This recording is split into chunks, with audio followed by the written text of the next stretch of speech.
Hello there. This is Alex Lang. I'm the host of the Restorative Faith podcast, and I am here today with two special guests, Dr. Christy Cobb and Dr. Katherine Shaner. And they are the authors of a new book that just came out. It's Ancient Slavery and its New Testament Context. And I want to welcome you too. It's wonderful to have you all here and to have you be a part of this much larger conversation, a much needed conversation.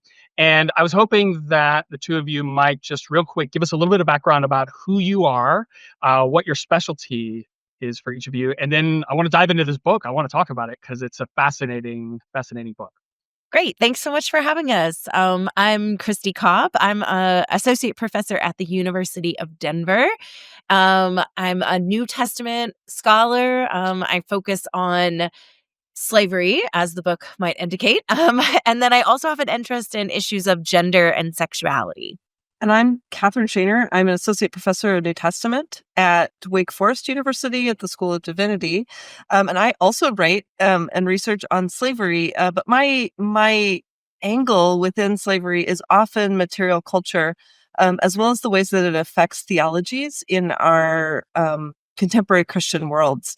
I'm also an ordained Lutheran pastor, so you'll find me any given Sunday preaching and teaching in tiny little churches or giant churches and cities. It's great that you two could take your specialties and really hone it in for this particular book, because something that I was struck by about it is that I don't think that I've ever encountered a book that tries to do what you all are doing with this. And I'm really interested to know kind of what your inspiration is, because as when I was in seminary or when I was doing religious studies as an undergrad, I would read an article here or an article there about this particular topic, but never something kind of as condensed and kind of that got you really deep into something that has always been a question for me, and I never really thought about the implications behind it. So, what was your inspiration to actually writing this volume? Well, Alex, I think you actually just described our inspiration. Um, Dr. Cobb and I have known each other for quite a while since we were both in our doctoral programs. But in the pandemic, Dr. Mary Foskett, who's my colleague at Wake Forest, um, brought us together. We were supposed to do a panel that got canceled, and we ended up having a Zoom session. And Dr. Cobb and I were both talking about the ways that we teach our research in our classes. And what we realized was that the only thing we had to give our students were those articles here or there. Neither of us had a textbook that would actually work in both of our classrooms. And since Dr. Cobb focuses on undergraduate teaching, and I focus on theological education, we thought the two of us would be a good combination for editing this for both audiences. So we started dreaming. We came up with our heroes in the field. Some of them are classicists, some of them are archaeologists, some of them are patristics folks. They're from all over the world. And we asked them if they would write their best 5,000 words on their specialty.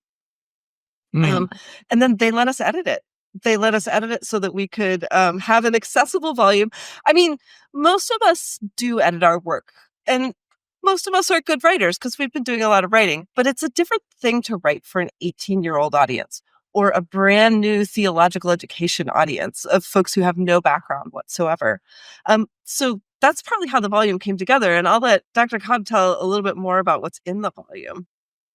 Yeah, so thank you. I think especially that aspect of I wanted to be able to assign it to a class of first year students at a university with no training in New Testament or ancient slavery, right? And Katherine was thinking about Masters of Divinity students who want also the sort of practical, like, how do you teach about this? How do you lead a Bible study with verses that discuss slavery? And so the two of us, I think, really matched well in that way so that the volume can be used in undergraduate classrooms, in seminary classrooms, in graduate schools, and can just be read by the general public, anyone who's interested in this topic. So as far as chapters go, we thought about it in terms of sections. We wanted to give the historical background about ancient slavery. So that includes elements mainly of Roman slavery, but we also have a chapter on ancient Jewish slavery, and slave labor. Where do the enslaved workforce, where do they come from, right? And then we also started thinking about it topically as well. So we have some chapters on gender, sexuality, on race and ethnicity. And finally, we thought about the reception of it. So then how today have people been wrestling with ancient slavery? So we have a chapter on early Christian reception of slavery in the New Testament. And then we have one on global issues and slavery today. So thinking about modern slavery and how the New Testament has impacted our conversations about that too. Well, and what I notice about this is that, and you're bringing up how you really did do a great job of organizing the book, because it does feel so much like you're covering every question I had in my mind, you eventually got to in the book, which I think says a lot about it, because oftentimes what ends up happening, and I'm not trying to take a dig against academic writing, but because oftentimes when you read something that's from the academy, you're not thinking about the person who may not really have all the tools that you all have. You all have so many more tools at your disposal from all of the research and the time that you put into this topic, which is so deep, compared to somebody like myself, who we have just a limited tool set to work with. And what I felt was so great about this was that it felt like you were handing me tools to be able to excavate this topic in ways that I never could have prior to that moment, unless I was willing to do a lot of the research to go deep on my own. So I think that you all really set it up very nicely. I think the question that I would have, given that you have spent your careers studying this, what were you hoping that this particular volume would add to this conversation around slavery in the New Testament era? One of the main things that we sort of wanted to do was to dispel the myth that ancient slavery was somehow kinder, or more, let's say, more a part of like the expectations or normal in the field of in the era of antiquity. So that's a thing that we both have interacted with. That's an idea that has been presented to both of us in the university, in churches, in talking to the public. Like, people might say, oh, but enslaved persons in the Roman world were treated much better. They had more opportunities, and the both of us wanted to dispel that myth, right, with our book, and say, no, actually, slavery in the Greco-Roman world was horrible. It was inhumane. And it is in our New Testament. And now what? Now what do we do, right? How do we then wrestle with that? Yeah, well, can I ask a question around this? Because I think this is you're bringing up a fascinating point, which is that you're right. That is a very common thing that you hear. I hear it in churches all the time, where people say, "Well, but it was different. It wasn't that bad." What do you think is the what's the fundamental problem with believing that? Because I think holding on to that does have a detrimental effect on our concept of slavery. And I'm just interested from the both of you, if because that was something clearly that came through in this that I really felt you emphasized heavily. So in dispelling that, what are you hoping that the average person will come away with, that because that myth is perpetuated so much in our world today? So part of the reason that I started working on slavery was because as a Christian practitioner, as someone who goes into churches to preach, I was hearing slavery language everywhere, and I was hearing it out of the mouth of Jesus. I was hearing it in the Pauline letters. I was hearing it in, even more starkly contrasted, in some of the pseudepigraphy, and or the letters that were not written by the person whose name is on them necessarily. Um, and what I realized was that we as Christians haven't fully reckoned with the legacies of slavery that infused the New Testament. whether it's in our theologies or in our histories. And given that most of the contexts that I preach and teach in are white mainline Protestant contexts, we really need to wrestle with that legacy, because we hold a legacy in the US as white Protestant Christians that we also need to wrestle with, and not just sort of scrape under the rug and say that it's all over, because there's so much to learn in reckoning with this particular history, and in reckoning with the context in which the New Testament was inextricably um, embedded. There's just no way that you can pull the New Testament or even early Christian communities out of the Roman Empire and say, yeah, they were just doing it entirely differently. I think there was some imagination even among early Christians that they could do some things a little bit differently, but that wasn't the mainstream. And it isn't the mainstream today either. And so I think we need to really reckon with that, with the ways that we have oppressive systems, oppressive logics built into some of our most fundamental theologies. Something else that I noticed, and I think that that's very well said, is that from your book, as I was kind of digging down into it, uh, I realized my own tendency to create a monolithic concept of slavery, something that you can't walk away from your book without really appreciating is how complex and nuanced it is. Like the rules change depending on the culture, Roman, Greek, Jewish. It could change based on the era, just the time period that it's in. It changes even down to like the family that we're talking about, like, where the enslaver versus the enslaved and what they're doing with that.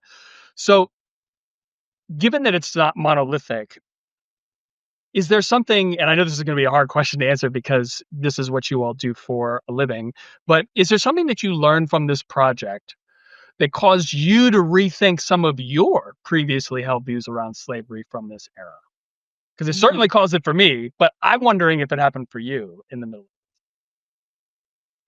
Yeah, I'm gonna point to Mira Green's chapter, which I could look up the title, but, we'll find it.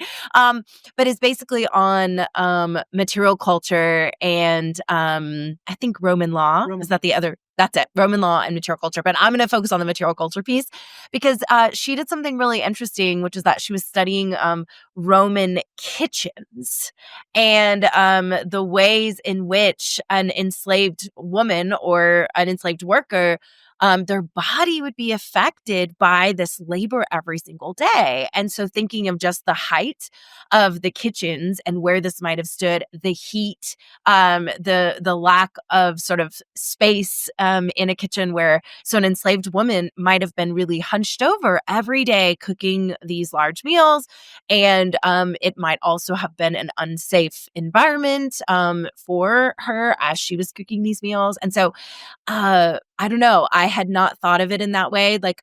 Before reading her chapter.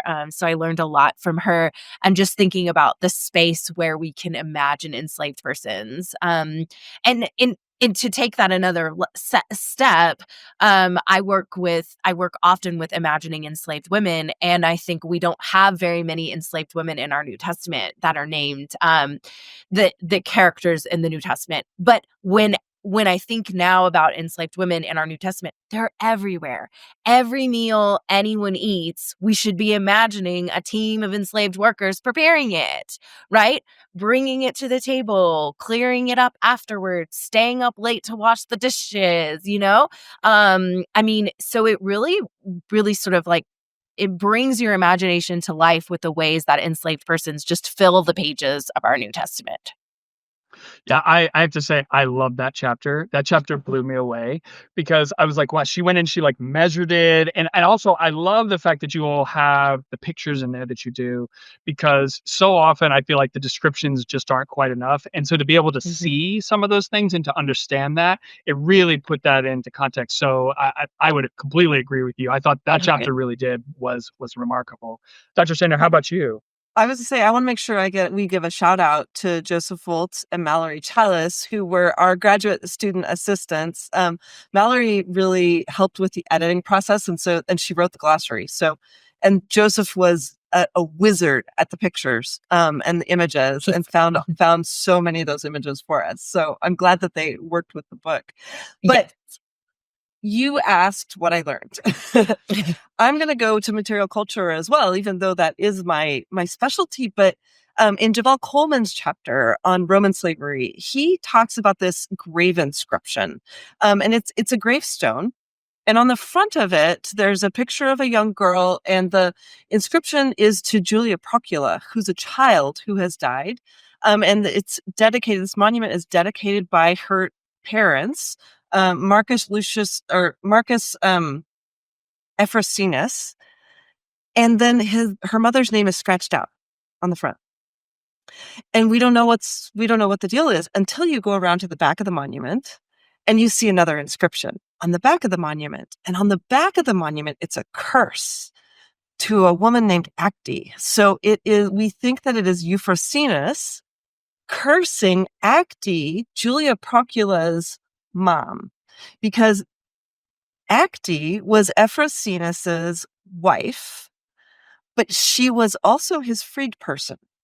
That is, she was his enslaved person until he freed her in order to marry her. And their child, Julia Procula, whether enslaved or free, depending on what side of that manumission line she was born on, is the one who died. But we find out in the inscription that Acte has poisoned her husband. She has absconded with several other children who were either enslaved or their common children, and run off with a couple other enslaved people. And the curse is just, very damning, but we learn so much about, and it piques the imagination for so much about the complexity of relationships in the ancient world. And so, my chapter was on household codes, and in thinking about that complexity of the Acte situation of fathers, mothers, children, and slavery, all of a sudden you start to see how complicated the household codes really are, or maybe actually how simple they are when you look at the only person who gets authority in them, which it would have been Ephrosinus in this case, right? So for me, editing this book just complicated so many more of the stories that I was already telling about New Testament slavery, in some really, really good ways. I'm going to shout out Chance Boner's chapter on manumission also, because if you put that together with the Roman slavery and the household codes, you start to see that even manumission doesn't get us out. Why don't we define what that is? Because I have a feeling that there's going to be a lot of people who have no idea what that means. So why don't we define that? That's right. Manumission is the act of freeing someone from slavery. And in the Roman world, if you were freed from slavery, you were not a free person, you were a freed person, which means you still carried with you the status of someone who was formerly enslaved. Now you could have citizenship rights, you could have the right to marry, you could have the right to inherit, or the right to pass things on to your progeny, but you were still freed, not free born. And so the elite status was always reserved for those who were free born in the ancient world. And I think this goes back to our earlier conversation about dispelling the myth of Greco-Roman slavery, because one of the things that I hear is they're like, well, there were ways in which an enslaved person could be free, right? And so then that often makes people think, oh, well, it's not that bad. You could get out of it. But the Acte inscription that Katherine just explained, and the idea of manumission shows that actually even freedom is not always a release from slavery. These manumitted or freed persons still had contracts with their previous enslaver. They still had often to get their permission before leaving, etc. So Acte, when she left, technically was freed, but it didn't go well for her, right? And so you can see the slippage between enslaved and free from that monument too. Yeah, I mean, I love the story. I think the fact that the story brings it to life in that way is really interesting. And the way that you put it, Dr. Cobb, it's very interesting to me. I mean, it's reminiscent to me of kind of the way prisoners in our system here, Yes. particularly in the United States, when they're freed, they that tag follows them everywhere. They can't get jobs. It's and you talk about like the contract, like a contract being contracted to your former owner. I mean, in a sense, it feels like we've just updated it with legal code to make it. Yes. It's in a very, with the systemic issues that we deal with in our country. It feels like it's like, yeah, we can go back in time and it may feel like a completely different place, but in some ways, it's just the same thing uh, Yes. rewritten and we've redone the system just in a different way. I don't know if you'd agree with that, but it's what it feels like.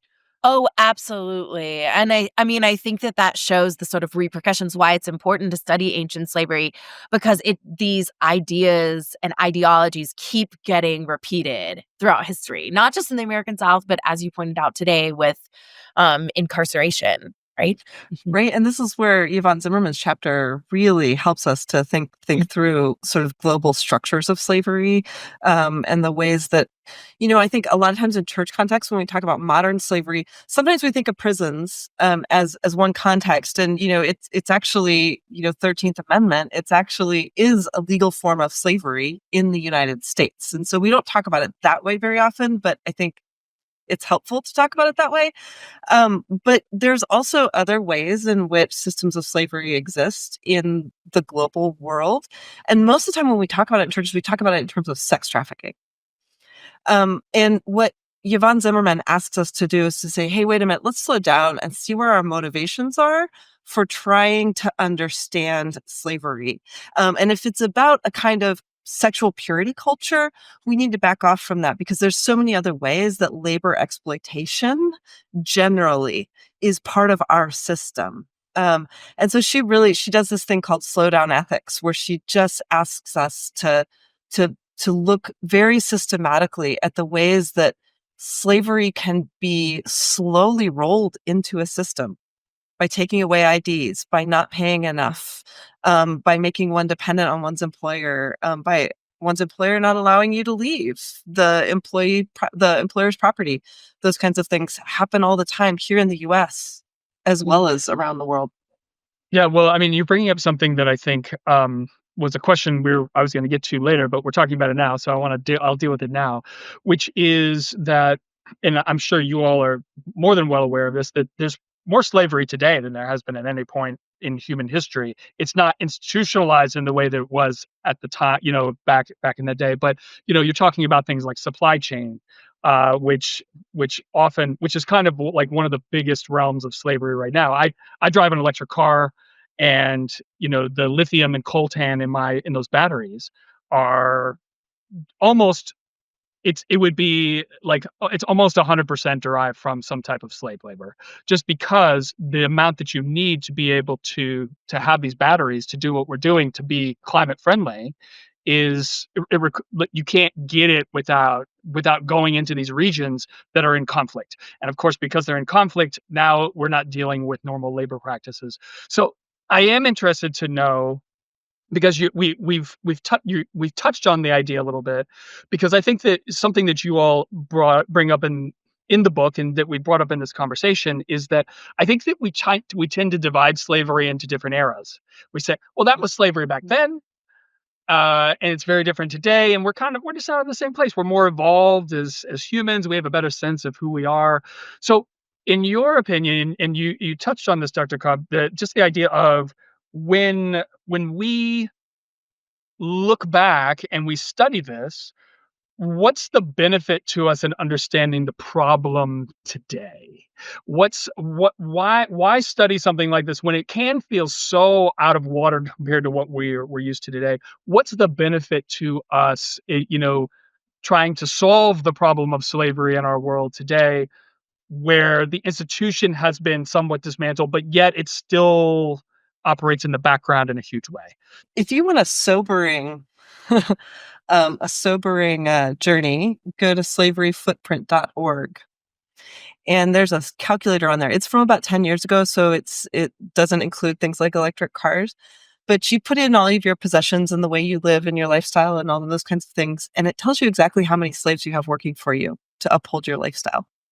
10 years ago. I've done this with students, and none of us have ever gotten below 30, which is incredible. Because that is actually more slaves than the average enslaver in the U.S.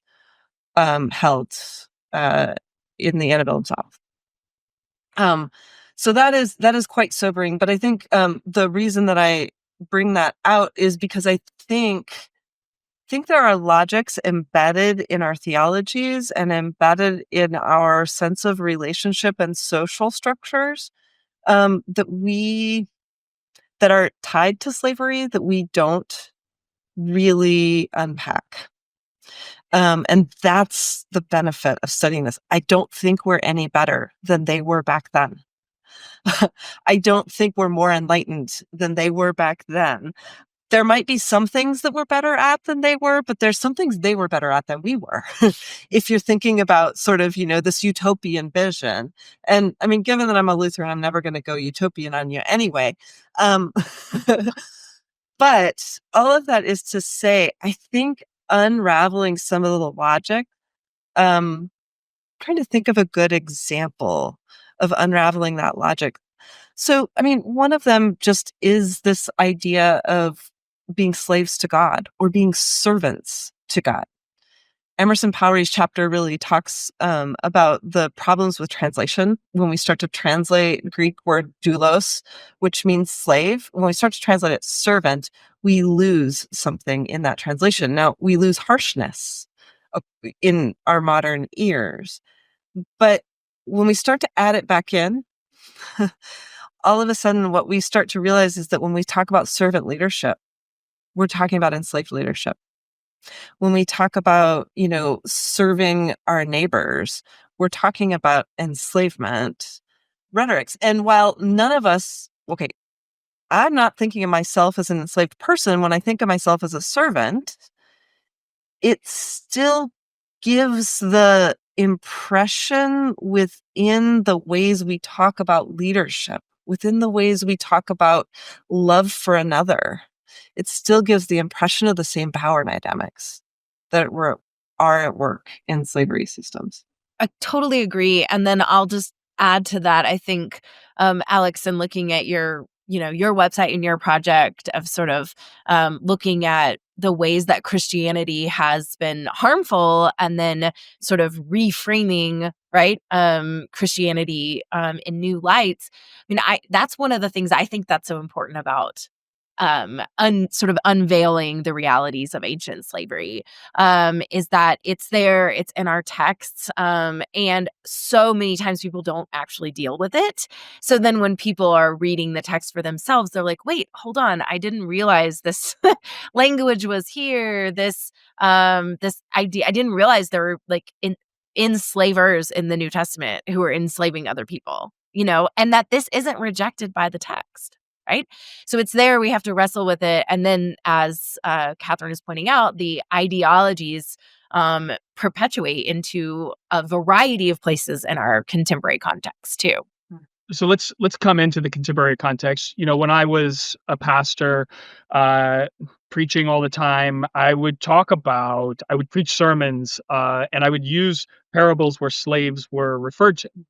And I feel like if I had a book like this, I could have really gone into a lot of different levels about that idea. Whereas I think what I would normally do is I'd be like, what's the focus of the parable? What's he trying to get across with this? Right. As opposed to some of the other nuance that kind of is in the background of it.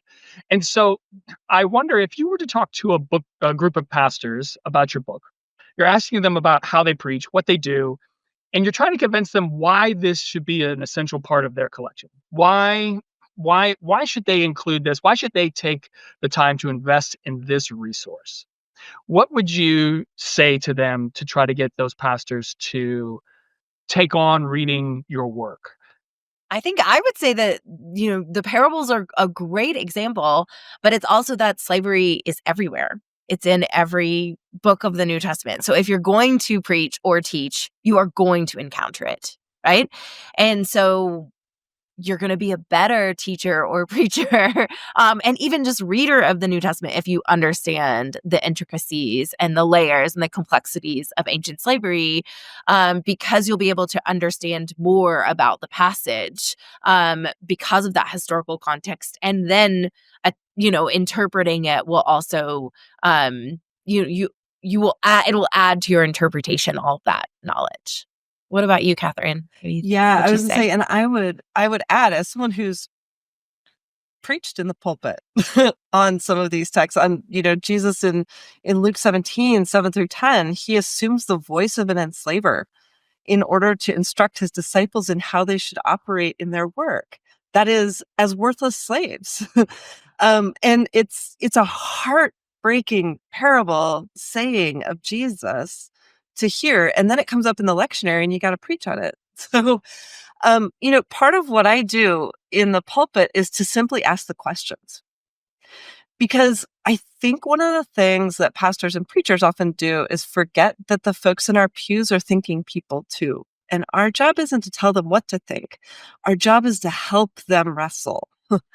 And so for me, that's why a pastor should pick up this book, is because I think it helps pastors wrestle, but I think it will help them guide a community in wrestling with scripture. We're often afraid to wrestle in churches, in part because people do come to church for hope.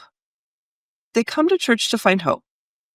And I think we need to give that to them, but not necessarily in the everything's going to be okay. I think we give people hope in creating community. And part of creating community is saying, oh, yeah, I read that too. Isn't that crazy?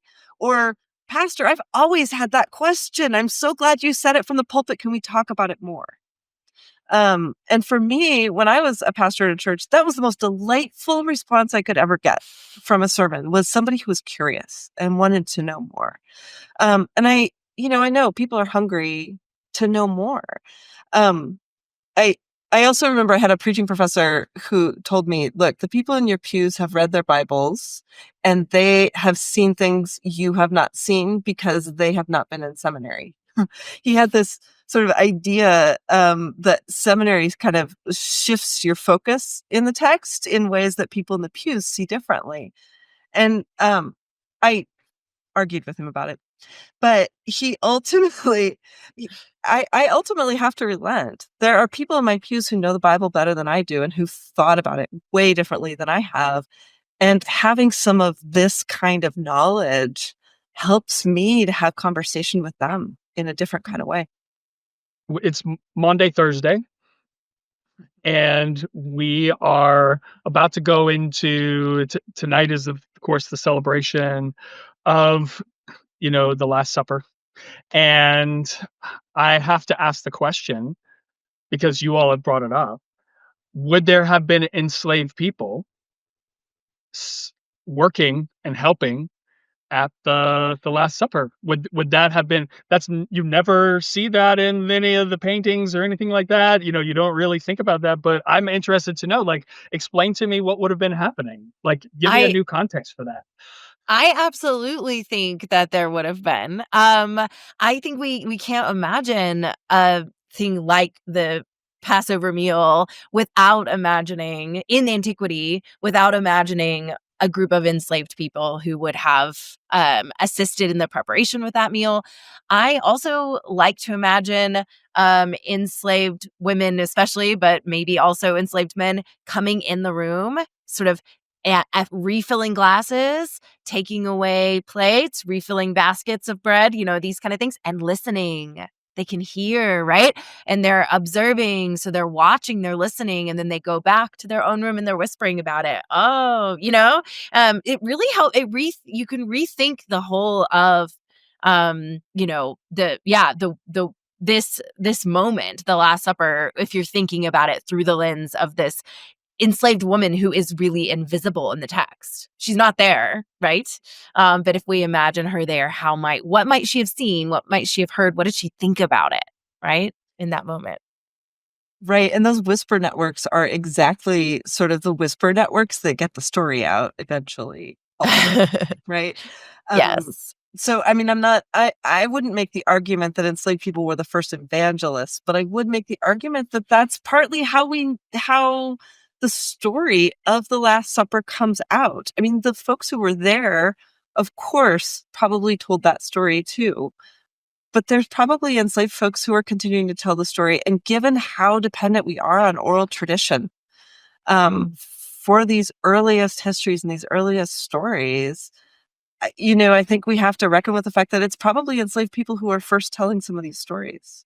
Yeah, something that was said in one of the articles, and I want to just take a look here because it was something that really struck me when I was reading it, which is that the line was, "The enslaved made their masters' lives possible," Mhm.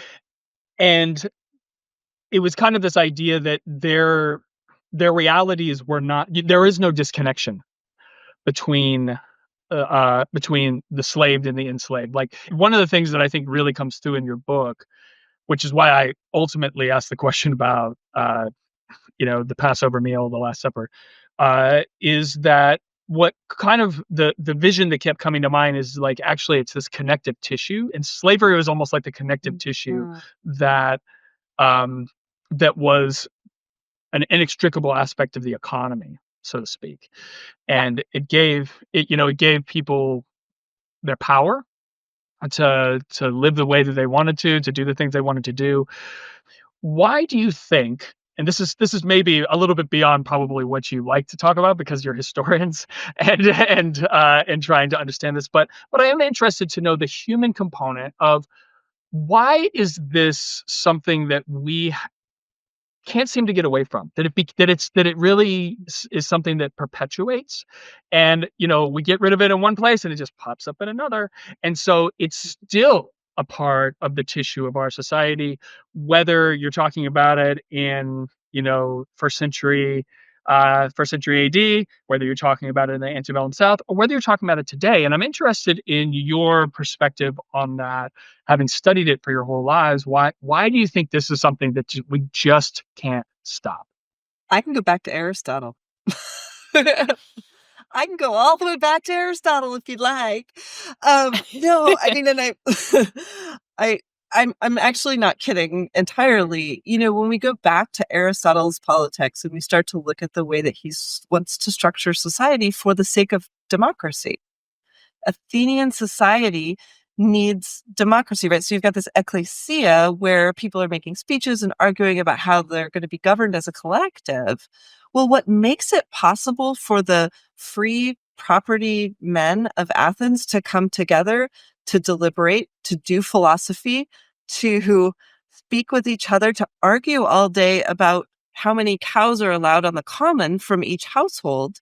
What makes that possible is that there's a whole household at home for each of those men that is making dinner and preserving food for the winter and weaving clothing and growing things and mining ore to get cash and tending olive groves, and we could go on building buildings. So our very ideals of democracy depend on enough free time from survival to actually engage in life of the mind, life of the governed, right?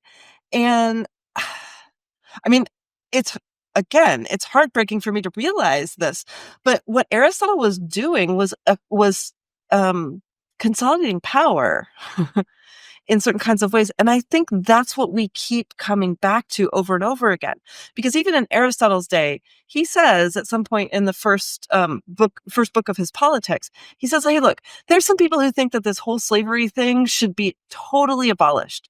No slavery should exist. And he's like, and here's why they're wrong.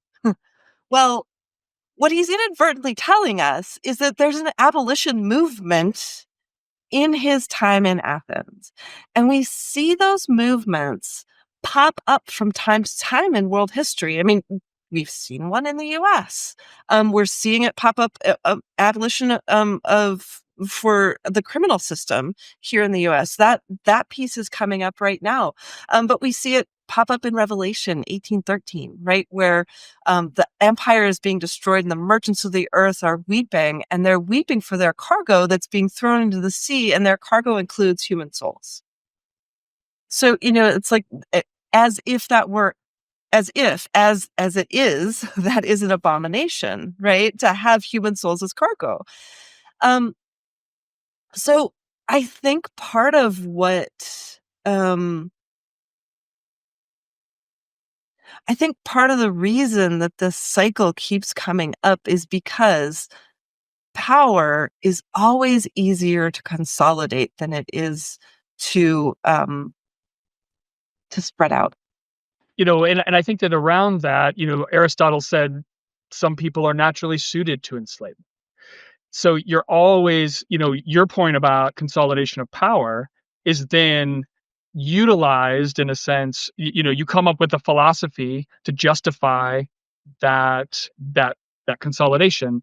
So the Bible, of course, has been a constant reference point for slaveholders to enslave people. They come back to it over and over and over again to say, well, God said so. God said it was okay for me to enslave these people.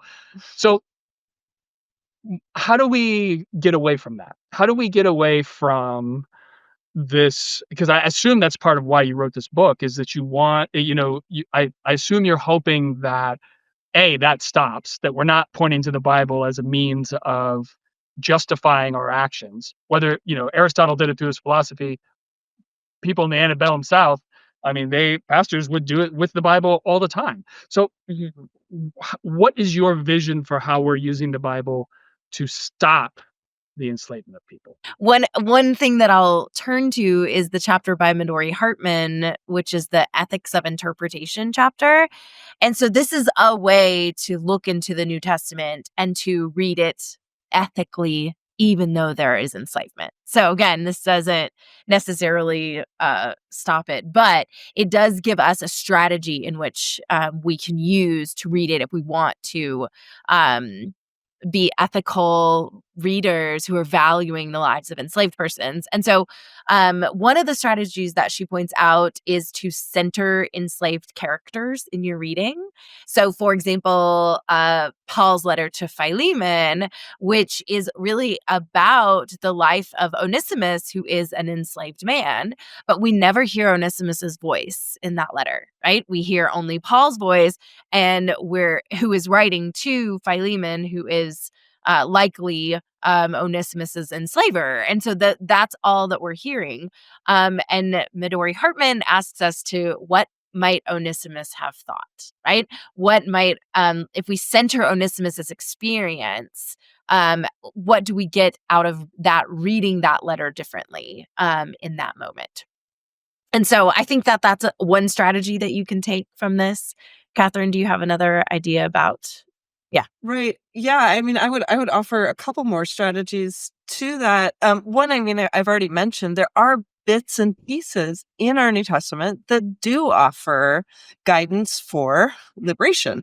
Right. Galatians 3:28, in Christ there is neither slave nor free, Jew nor Greek, male and female. Right. We get this sort of vision of how it could be. Now, even Paul goes on later in that next chapter to talk about don't be slaves, right? But at minimum, we get that liberative impulse that pops through. We hear Jesus in his initial sermon in Luke 4 say, "I've come to free the captives." I mean, it's Isaiah's words on Jesus's lips, but that's part of what Jesus seems to be saying his mission is. But of course, then also in Luke, Jesus talks a lot about slaves in his parables, without any kind of critique, right? We get the critique of enslavement in Revelation as well. But I think one of the hermeneutics that I would say we need to bring to the biblical text is one in which we're not afraid to wrestle with it and not afraid to contradict it. Because sometimes being confronted with these truths that we know are not quite right in terms of love your neighbor, love God above all. When we hear those truths come at us, I think a lot of times we're like, oh, wait a minute, I better figure out how to make that positive. But, to be a friend of God in the Bible oftentimes is to wrestle with God. Jacob wrestled with God. Abraham argued with God. Jonah, like, all I got to do is say Jonah, right? So to be in relationship with the living God, with the God who still breathes, as Angela Parker would put it, is in fact to wrestle with the text, and is in fact to continue to breathe with and through the text. So, my closing question to you all is, uh, you something I noticed and is wonderful about your book is that at the end of each chapter, there's questions for reflection, which is something that is kind of designed for small groups. I assume it's designed for people who may not study religion or have even ever been a part of a religious studies class or have gone to seminary or any of those things. It's a way of kind of getting people to reflect on the things that you've had these scholars write about for your book. The question I want you to consider and answer, and I'd like an answer from each of you, and it's how we'll close out, is for the average person who maybe isn't in a class, isn't in a school or anything like that, why would an average person who is concerned about their faith, interested in their faith, why should they take the time to read your book and to invest into that when it may feel so far flung from what their faith is really all about in their mind. They may not see this as having the relevance to their life that you all might see because it's your area of study. So imagine that I am a skeptic, that I don't really want to take my time, that I know nothing about this. Convince me that I should be taking the time to read your book. Who wants to go first? I know. I was just about to call on you. She goes Yes, but Alex, It's a very good question. it's a very good question, right? But you're right. We're scholars and we're in our heads about this. um, I actually, so I mentioned earlier Angela Parker, and her book, If God Still Breathes, Why Can't I, is a book that's about it's a way of thinking about the biblical text without the categories of infallibility or inerrancy. And the reason I want to bring her work into this conversation as part of the reason you should read ours is because we have a living God. And as folks who have a living God, it also means that we have a relationship where we have to look at the good and the bad. And in looking at the good and the bad of our world, of what humanity is, I think one of the most atrocious sins in our world has been slavery and its perpetuation and its continuation. And so I think in terms of personal faith, part of what this book can help us do is to read the New Testament in ways that give us both hope. I think about the voice of the Pythian slave girl or enslaved woman in Acts, that Dr. Cobb writes about a lot, Christy writes about a lot. And the fact that she tells the truth, but nobody believes her because she's enslaved. So, one of the ways this book helps us see the world differently is to start to see the places where voices are missing, or where we miss voices, where we miss people's contributions, where we leave people out, not only of our contemporary stories, but of decision making that affects them. I think this book actually helps us wrestle with the New Testament in ways that the New Testament then gives us hope for bringing missing voices back into the conversation, hope for seeing those who are often so left out of our world. Mm. And that was a really good answer, and I think I'll sort of take the end of your answer and move into mine, which is that I might convince someone, if you value the stories in your Bible, right? Then this book will be interesting to you because we fill out the stories. We give the invisible people in the pages of the New Testament. We give them background. We give them names and jobs and labor, and so it really will, I think, it will enhance your reading of the New Testament if you read this book, I think. And so if you're thinking about even Easter and sort of like the Last Supper conversation we had earlier, there are a number of enslaved people that show up in the Passion narratives. It will change your understanding of Easter in that way. First questioner of Peter during his denial as an enslaved woman, the man whose ear Peter cuts off is an enslaved man. I mean, they're everywhere throughout the Passion narratives, and so I think this book will give you a broader and sort of deeper understanding of the stories that Christians value. I'd say that's a very good answer, and that you did well with it, both of you. So I want to thank you both for being here. Dr. Shaner, Dr. Cobb, their book is Ancient Slavery in its New Testament Context. I hope that you will go out and take a look at it, that you'll read it, that you'll add it to your library. It is absolutely worth the read. There's so much valuable content within this book. I said to them at the beginning, I often get I get a lot of people who write to me asking me to read their books and to do a review of it. And I say no to 99% of them. I said yes to this, and I'm so glad that I did. So thank you all for being here. And I look forward to reading more of your work when it comes out in the future. Thank you so much. What an honor. Thank you, Alex. It's been great.